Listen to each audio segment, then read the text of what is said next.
একদিকে খুশির খবর, আমি বলবো এটা একদিকে খুশির খবর, কারণ নারী শিক্ষার উপরে আমরা বেশি গুরুত্ব দিয়েছি।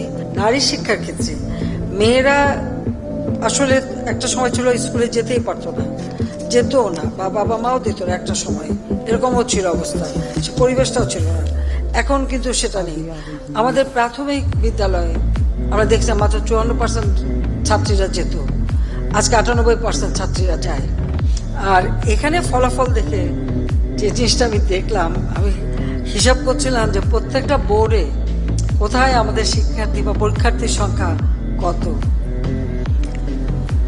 মাত্র দুটো জায়গায় দেখলাম তিনটা বোর্ডে বোধহয় ছাত্রের সংখ্যা একটু বেশি, অন্যগুলিতে মানে প্রায় সমান সমান, আর অধিকাংশগুলিতেই দেখা যাচ্ছে যে ছাত্রীদের সংখ্যা বেশি। তো এটা একদিকে খুশির খবর, আমি বলবো এটা একদিকে খুশির খবর, কারণ নারী শিক্ষার উপরে আমরা বেশি গুরুত্ব দিয়েছি। আর জাতির পিতা বঙ্গবন্ধু শেখ মুজিব কিন্তু স্বাধীনতার পর তিনি নারী শিক্ষা এসএসসি পর্যন্ত সম্পূর্ণ অবৈতনিক করে দিয়েছিলেন।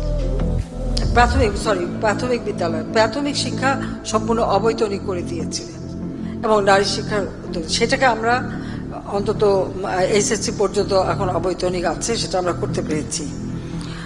এবারে আমরা দেখতে পাচ্ছি আমাদের 11টি শিক্ষা বোর্ড, মোট পরীক্ষার্থী 20,38,150 জন, ছাত্র সংখ্যা 9,99,364 জন, ছাত্রী সংখ্যা 10,38,786 জন। কারণটা আমাদের খুঁজে বের করতে হবে। আমার কথা হচ্ছে, কেন ছাত্ররা কম?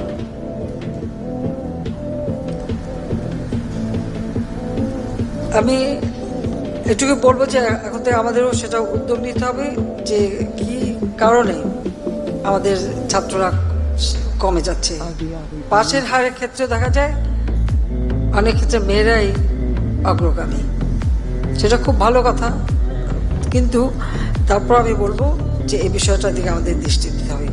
আমরা তো ঠিক সঠিক সময় বিনামূল্যে বই দিচ্ছি, আমরা বৃত্তি দিচ্ছি, এবং প্রাইমারি থেকে সেই এখন তো উচ্চশিক্ষা পর্যন্ত বৃত্তি আমরা দিয়ে যাচ্ছি, উপবৃত্তি দিচ্ছি।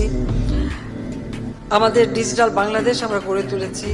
যখন কোভিড-19 সময় ছাত্রছাত্রীরা যেতে পারতো না স্কুলে, আমরা তখন মানে আমাদের কয়েকটি শিক্ষা প্রতিষ্ঠানের ক্লাসগুলি টেলিভিশনের মাধ্যমে প্রচার করা, অনলাইনে প্রচার করার ব্যবস্থা করে দিয়েছিলাম, এবং অনলাইনে ক্লাস নেওয়াও আমরা ব্যবস্থা করেছিলাম, যাতে করে কোনো মতেই ছেলেমেয়েরা যেন শিক্ষা থেকে দূরে না যেতে পারে, মানে আমার ঘর আমার স্কুল, সেই ব্যবস্থাটাও আমরা নিয়ে শিক্ষা কার্যক্রমটাকে অব্যাহত আমরা রেখেছিলাম।